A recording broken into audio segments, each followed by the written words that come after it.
I, 32F, have been going through a really tough time lately, and I need some outside perspective on whether I'm being unreasonable. This all started about 2 years ago when my ex-fiancé Nolan, 34M, and I broke up after 5 years together. We had been high school sweethearts and everyone thought we were the perfect couple. Nolan and I met when I was a sophomore and he was a senior. We bonded over our shared love of music. He played guitar in a local band and I sang in the school choir. Our first date was at a small coffee shop where his band was performing. I remember being so nervous, but as soon as he started playing, all my nerves melted away. We started dating soon after and were inseparable throughout high school and college. After graduation, we both got jobs in our hometown and moved in together. Everything seemed perfect. We had a cute little apartment, adopted a dog together, and started talking about marriage. Nolan proposed on our 5-year anniversary during a weekend trip to the beach. I was over the moon and immediately started planning our dream wedding. But about 6 months into our engagement, things started to change. Nolan became distant and moody. He was staying out late with his friends more often and picking fights over little things. I tried to talk to him about it, but he just said he was stressed about work. I figured it was just cold feet and tried not to worry too much. Then one day, out of the blue, Nolan sat me down and said he wanted to break off our engagement. He said he had fallen out of love with me and needed to find himself. I was absolutely devastated. My whole world came crashing down in an instant. How could the man I thought I'd spend my life with suddenly not want me anymore? At the time, my younger sister Zoe, 29F, was incredibly supportive. She let me cry on her shoulder for hours and told me I deserved so much better. Zoe and I had always been really close growing up, despite a bit of a rivalry when we were teenagers. As kids, we shared a room and would stay up late whispering and giggling together. In high school, we drifted apart a bit as Zoe got involved with the popular crowd while I was more of a band geek. But as adults, we rebuilt our bond and talked almost every day. We considered each other best friends. So I leaned heavily on her during the breakup. Zoe even offered to let me move in with her for a while, since Nolan and I had been living together.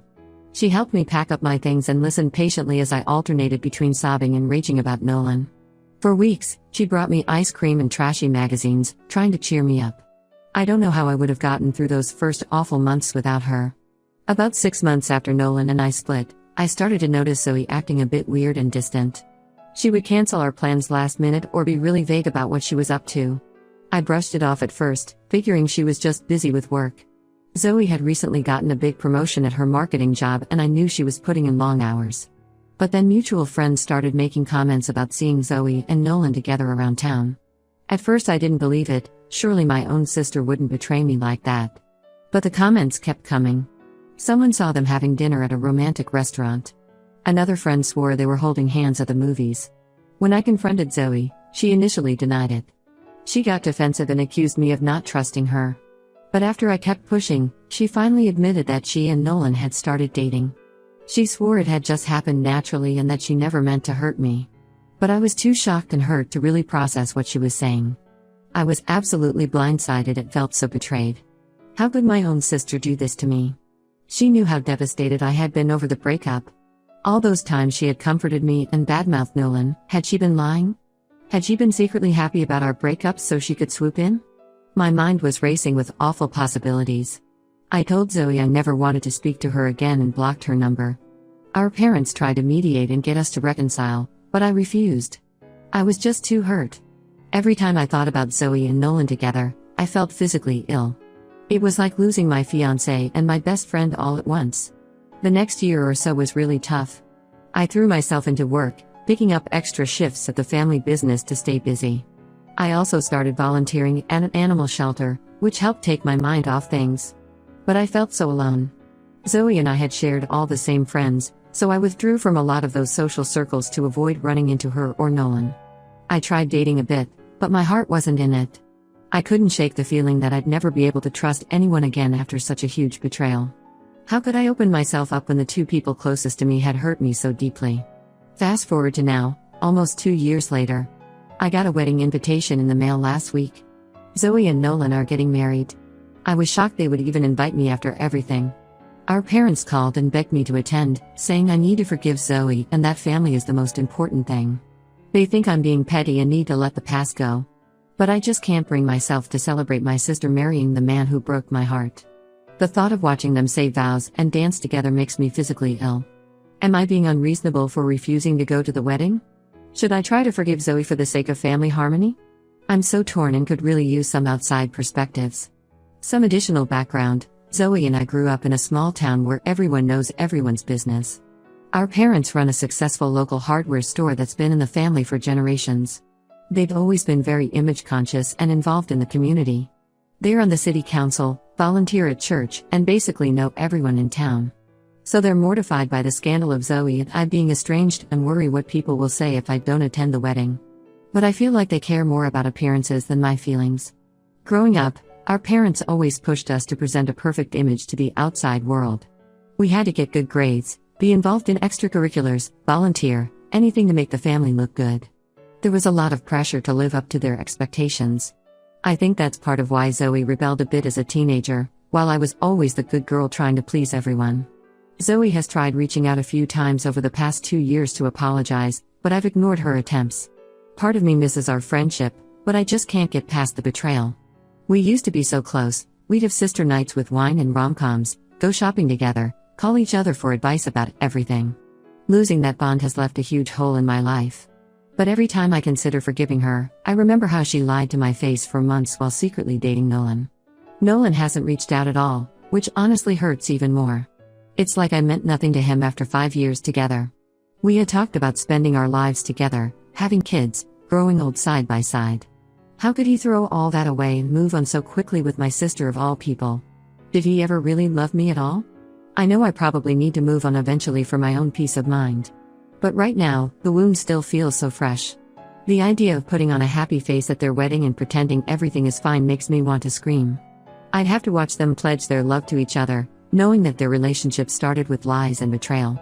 I'd have to smile for photos and make small talk with guests who all know the gossip about what happened. Just thinking about it gives me anxiety. Am I justified in skipping the wedding and maintaining no contact? Or am I being petty and need to suck it up for the sake of family? I feel like I'm going crazy with all the pressure from my parents to forgive and forget. But I also worry that if I don't try to reconcile now, I'll regret it later. I just don't know what to do and could really use some outside advice.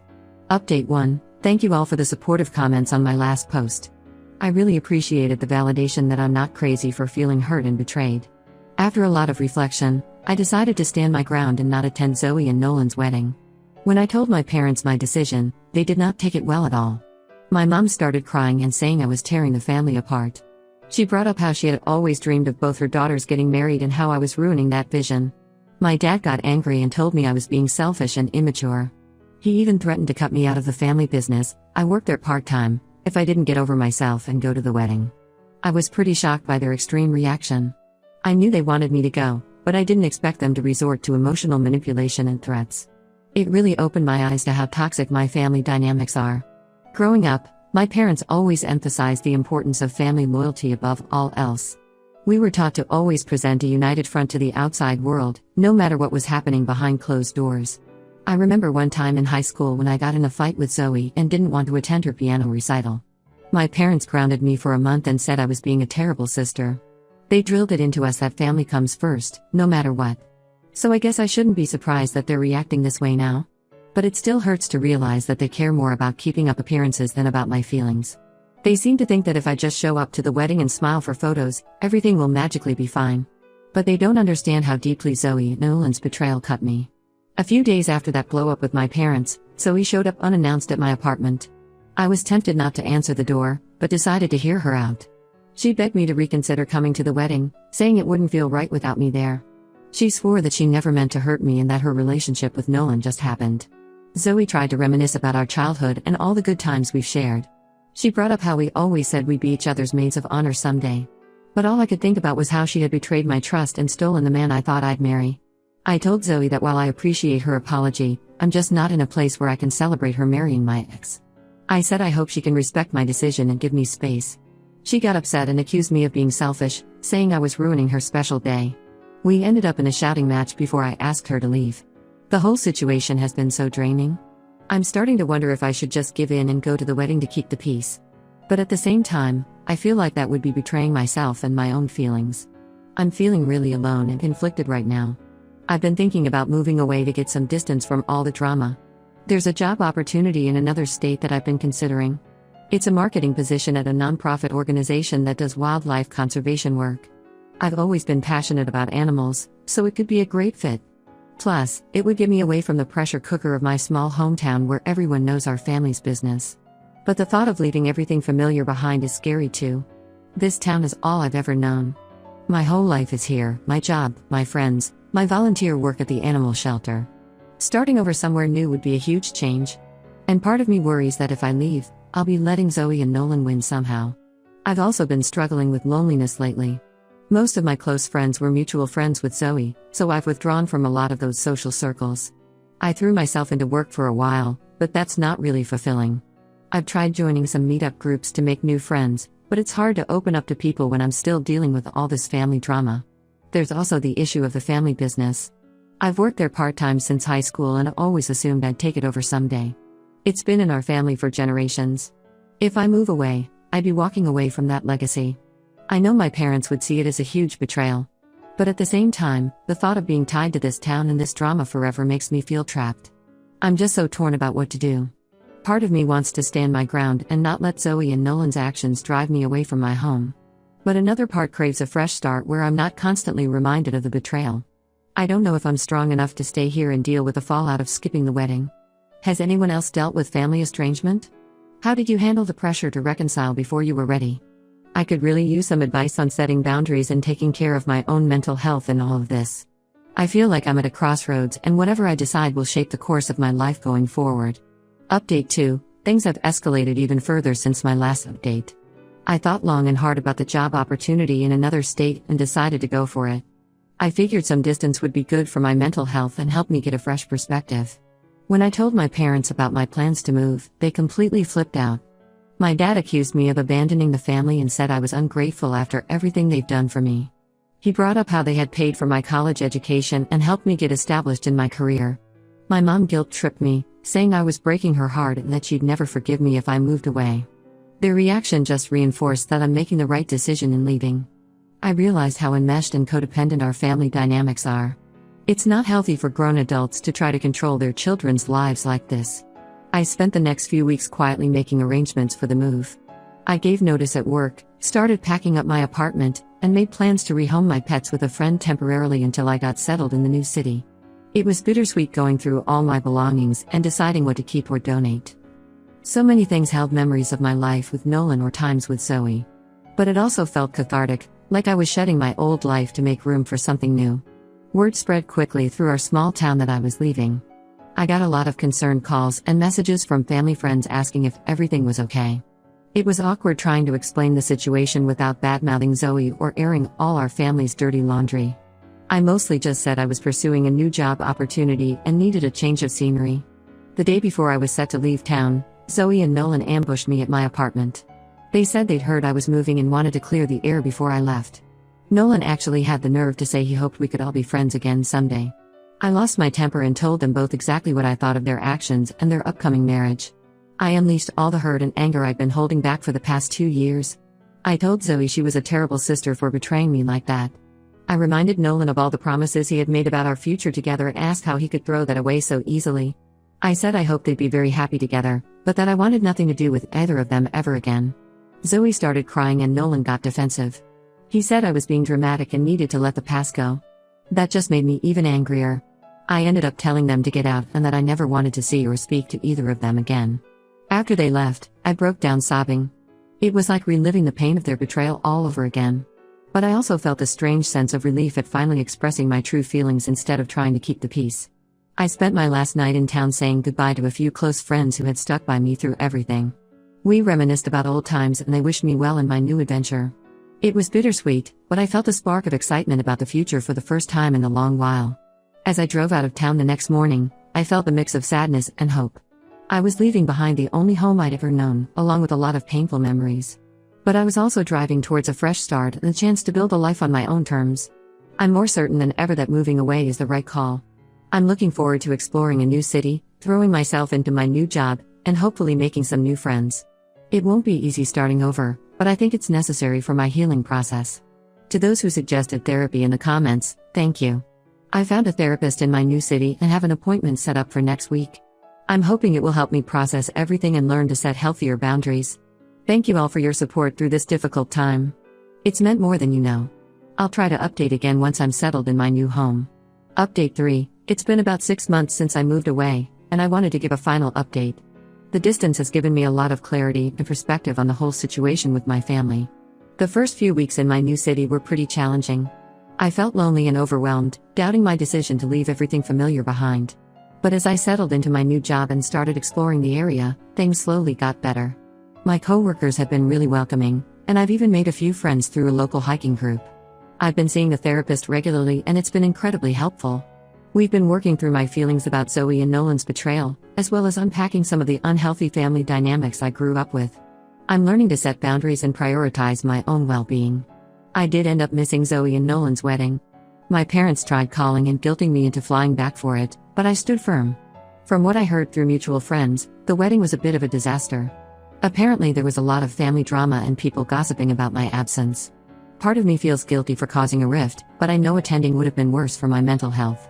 I haven't had any direct contact with Zoe or Nolan.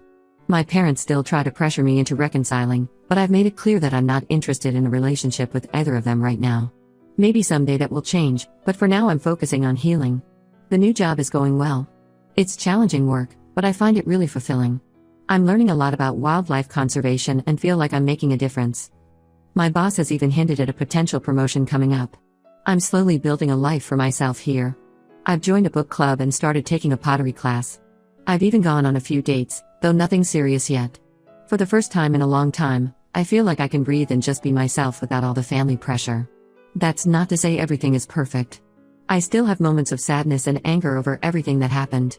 Sometimes I miss my old life and the closeness I used to have with Zoe. The holidays were especially tough being away from family. But overall, I'm in a much better place mentally and emotionally. Moving away was absolutely the right decision for me. I've started thinking about my long-term future here. I'm considering buying a house instead of renting. I might even adopt a dog. I've really missed having a pet. It feels good to be making plans and looking forward to things again. As for my relationship with my parents, it's still complicated. We talk occasionally, but there's a lot of tension. They're struggling to accept that I've built a life without them. I'm trying to maintain some connection while also enforcing healthy boundaries. It's a work in progress.